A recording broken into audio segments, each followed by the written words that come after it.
Hello বন্ধুরা, আশা করি সকালে ভালো আছেন। বাঁধাকপির সাথে গোবিন্দভোগ চাল দিয়ে আজকে অসাধারণ টেস্টি একটা ডিনার রেসিপি বানিয়েছি। পরিবারের সবাই তো দারুণ খুশি। হাজব্যান্ড তো বলেই বসলো যে আগে কেন বানাওনি এত টেস্টি রেসিপিটা। আমি এখানে 2 বাটি মতন গোবিন্দভোগ চাল নিয়ে নিয়েছি। আর চালের ভেতরে তো অনেক নোংরা থাকে, তাই চালটাকে ভালো করে ধুয়ে নিতে হবে। প্রথমে আমি জল দিয়ে 2 থেকে 3 বার জলটা চেঞ্জ করে করে চালটাকে ভালো করে ধুয়ে নেব। ভালো করে ধোয়া হয়ে গেছে। এবার আমি জলে ভিজিয়ে দিলাম চালটাকে। মিনিট 5-6 চালটাকে জলে ভিজিয়ে রাখবো, তাহলে চালটা বেশ নরম হয়ে যাবে, রান্না করতে খুব সুবিধা হবে। আমি এখানে একটা মাঝারি সাইজের বাঁধাকপি নিয়ে নিয়েছি। এ ওজনে 1 কেজি মতন হবে। এবার বাঁধাকপিটাকে আমি ভালো করে কেটে নিচ্ছি। আগে থেকে ধুয়ে নিয়েছিলাম বাঁধাকপিটাকে। এবার আমি মাঝখান দিয়ে কেটে নিলাম। নিয়ে ভেতরের যে শক্ত সাদা মতো অংশটা থাকে সেটা আমি ফেলে দেবো। এবারে বাঁধাকপিটাকে আমি একটু বড় বড় সাইজের করে কেটে নিচ্ছি।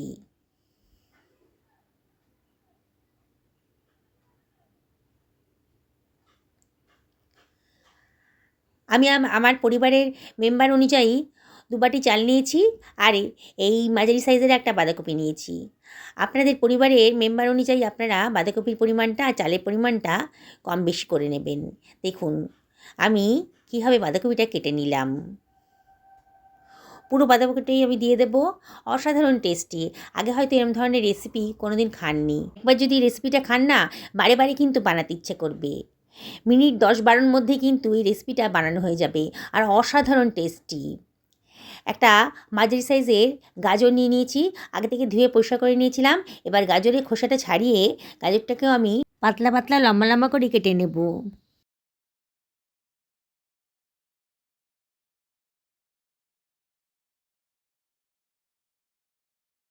গাজরটা কাটা হয়ে গেছে, সরিয়ে রাখলাম। এবার একটা ক্যাপসিকাম নিয়ে নিয়েছি। ক্যাপসিকামটাকেও আমি লম্বা লম্বা পাতলা পাতলা করে কেটে নেব। আগে থেকে ধুয়ে পরিষ্কার করে নিয়েছিলাম।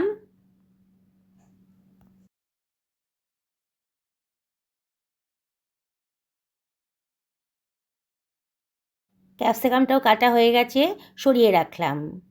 এবারে 2খানা পেঁয়াজ নিয়ে নিয়েছি। পেঁয়াজের খোসাটা ছাড়িয়ে আমি পেঁয়াজটাকেও কুচি কুচি করে কেটে নিচ্ছি। পাতলা পাতলা লম্বা লম্বা করে পেঁয়াজটাকেও কেটে নিলাম। পেঁয়াজটা কাটা হয়ে গেছে। এবার পেঁয়াজটাকে আমি সরিয়ে রাখছি। আমি এখানে বেশ খানিকটা পেঁয়াজ পাতা নিয়ে নিয়েছি।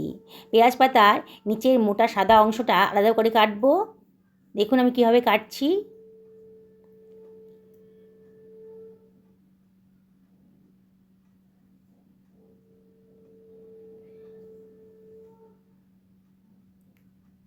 আর ওপরের পেঁয়াজ সবুজ অংশটা সরু সরু করে পাতলা পাতলা করে কেটে নিচ্ছি।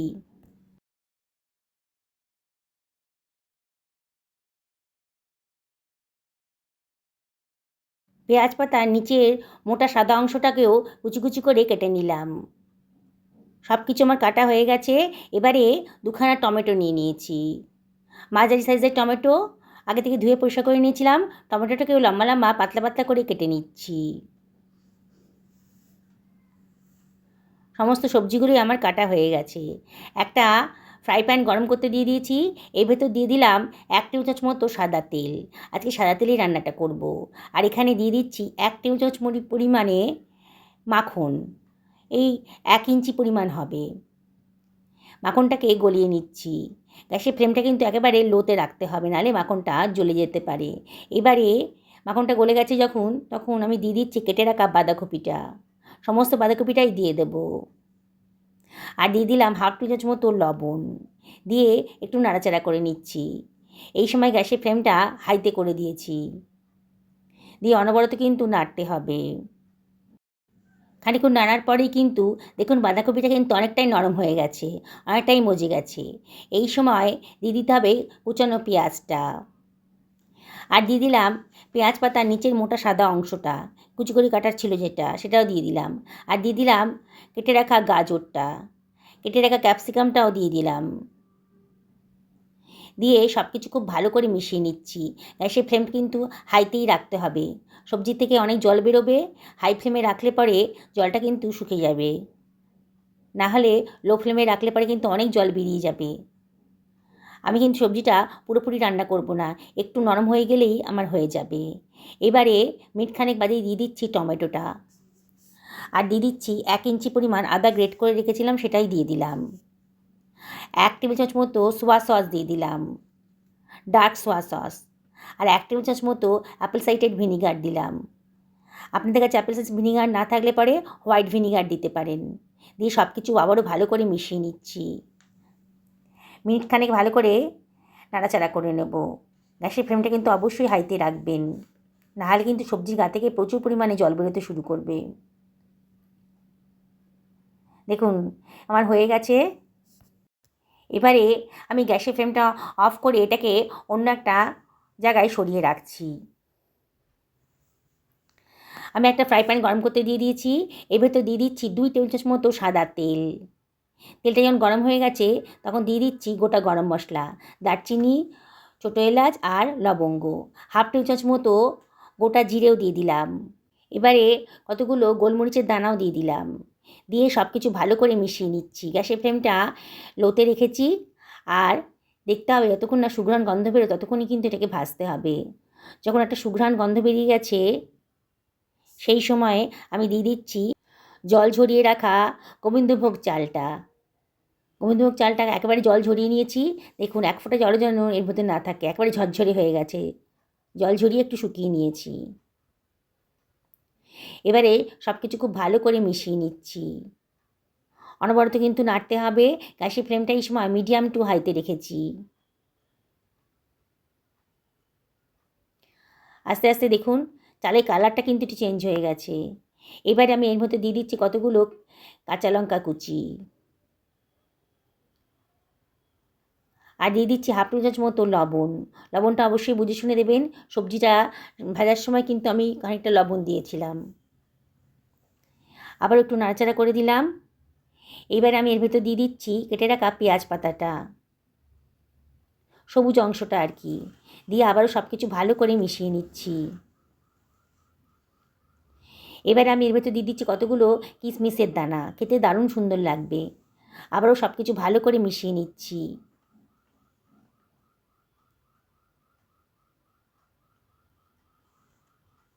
এবারে আমি দিয়ে দিচ্ছি গরম জল।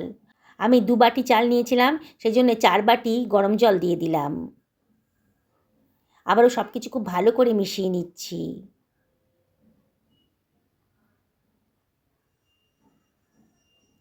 গ্যাসের ফ্লেমটা মিডিয়াম টু হাইতে রেখে এটা ঢাকা দিয়ে মিনিট 10 রান্না করে নেব। 10 মিনিট বাদে দেখুন চালটা কিন্তু অনেকটাই জল শুষে নিয়েছে। একটু চেক করে দেখতে হবে যে চালটা কতটা সেদ্ধ হয়েছে। দেখুন দেখে বোঝা যাচ্ছে যে 80% চাল সেদ্ধ হয়ে গেছে, আরও খানিকটা হবে। এবারে আমি এর ভেতর দিয়ে দিচ্ছি ছোটো টেবিল চামচে 2 টেবিল চামচ মতো চিনি। চিনিটা অপশনাল, তবে দিলে পরে খেতে ভালো লাগবে। আর যদি পছন্দ না হয় তাহলে বাদ দিয়ে দেবেন। আবার একটু নাড়াচাড়া করে নিলাম। নিয়ে এর ভেতরে দিয়ে দিচ্ছি ভেজে রাখা সবজিটা, মানে খানিকটা ভাপানোই বলতে পারেন। সবজি গা থেকে একটু জল বেরিয়েছে। এবারে সব কিছু আবারও ভালো করে মিশিয়ে নিচ্ছি। খুব আলতো হাতে করবেন। গোবিন্দভোগের চালের দানাগুলো এমনিতেই ছোট, আর খুব বেশি জোরে জোরে নাড়াচাড়া করলে কিন্তু একেবারে গলে যাবে, তখন খেতে ভালো লাগবে না। খুব আলতো হাতে একটু নাড়াচাড়া করে সব কিছু ভালো করে মিশিয়ে নিলাম। বন্ধুরা, রেসিপিটা ভালো লাগলে লাইক শেয়ার কমেন্ট করতে কিন্তু ভুলবেন না। আর নতুন বন্ধুদেরকে রিকোয়েস্ট করবো আমার চ্যানেলটা সাবস্ক্রাইব করার জন্যে। পাশে থাকা বেল আইকনটা অবশ্যই ক্লিক করে দেবেন, তাহলে আমার রান্নার নোটিফিকেশানটা আপনারা চটজলদি পেয়ে যাবেন। খানিকটা ধনেপাতা কুচিও দিয়ে দিলাম। আর দিয়ে দিচ্ছি হাতে ডলে একটুখানি কসুরি মেথি, দারুণ সুন্দর একটা গন্ধ বেরোবে। এটা বানাতে 15 থেকে 18 মিনিট মতো টাইম লেগেছে। আমি 1/2 টেবিল চামচ মতো গোলমরিচের গুঁড়ো দিয়ে দিলাম, দারুণ সুন্দর টেস্টটা আসবে। এবারে ঢাকা দিয়ে 5 থেকে 7 মিনিট লো ফ্লেমে রান্না করে নেব।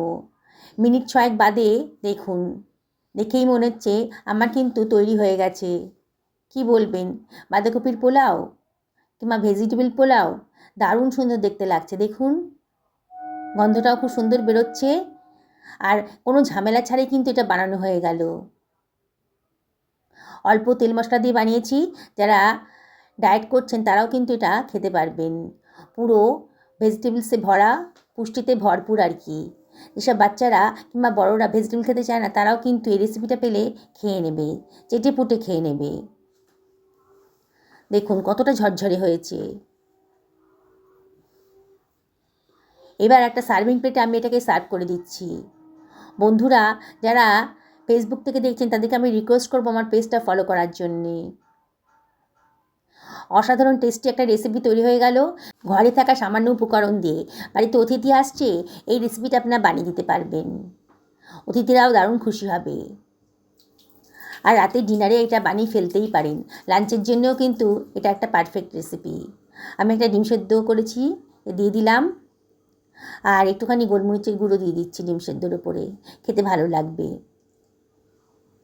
বন্ধুরা আমি আপনাদেরকে রিকোয়েস্ট করব, নানান রেসিপিতে আপনারা খেয়েছেন বাঁধাকপি দিয়ে, আজকে আমার মতন করে এই রেসিপিটা বানিয়ে খান, দেখবেন ভীষণই ভালো লাগবে। আর একদিন যদি বানিয়ে খান না, প্রায় সময় মনে হবে যে এইটা বানিয়ে ফেলি, আর তো কোনো তরকারির প্রয়োজন নেই, এটাই একটা ওয়ান পট মিল।